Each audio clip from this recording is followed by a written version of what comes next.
అది పెద్ద అడ్డం అయిపోతుంది. కాబట్టి కట్టరు, ఊరికినే స్టేట్మెంట్లు నడుస్తుంటాయి అంతే.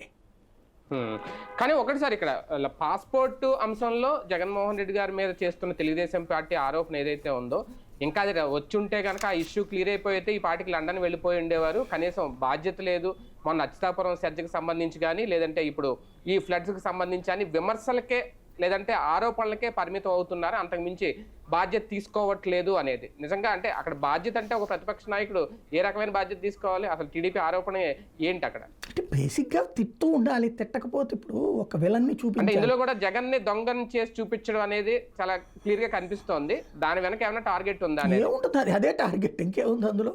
సింపుల్ లాజిక్ ఏంటంటే జగన్ చాలా రాక్షసుడు, జగన్ మంచోడు కాదు, జగన్ చెడ్డోడు.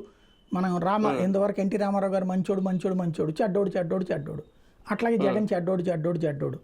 ఈ కామన్గా ఒక రాజకీయ పార్టీ ఇంకొక రాజకీయ పార్టీ వాళ్ళని దొంగలుగా చూపించడం, అరాచకవాదులుగా చూపించడం అన్నది ఇంతకుముందు జగన్ అయినా చేసిన పని అదే, ఇప్పుడు వీళ్ళైనా చేసే పని అదే. అంటే